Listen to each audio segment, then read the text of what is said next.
asalaamualeykum wa rahmatullah ñu ngi leen di nuyu bu baax leen siyaare yéen ñëpp di dëkk ak yéen ci njàngum wolofal mi. njàngum tay mi nag mooy bind ñaar, maanaam leçon 2 bind ñaar nag mooy njàngum tay mi. ñu war a jàng wooye ak coowaan. lan mooy wooye ak lan mooy coowaan, moom lañ leen bëgg a teqalil ñoom ñaar ñi ñaar yu am solo ci njàngum wolofal. woye nag moom lañuy jiital. lan mooy woye?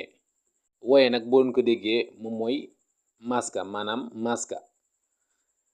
nga bind darab daal di koy mas, kon woye mooy maska. woye yi juróom lañ.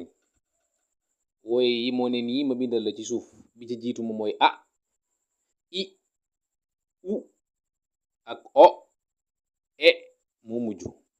kon juróom yi ñoom lañu wooyee woye, ngeen xamee ko bu baax. kon juróomi baat yi ñoom ñooy woye, maanaam ñoom ñooy maska yi. ñu ñëw ci coowaan yi. coowaan yi nag boo génnee woye yi ci abacada wolof, maanaam ci alphabet wolof, li ci des lépp ay coowaan lañu doon. kon coowaan yi ñoom ñoo ne ni ñu bindal leen.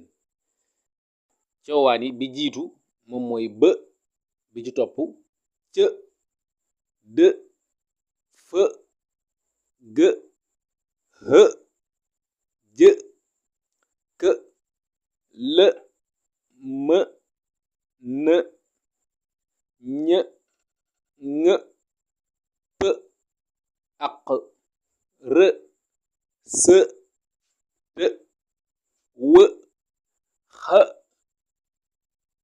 y. yooyu ñoom ñooy coowaan yi. kon loolu mooy woye ak coowaan. woye yi saa boo ko génnee ci abacada wolof, maanaam alphabet wolof, li ci des lépp ay coowaan dong lañu doon.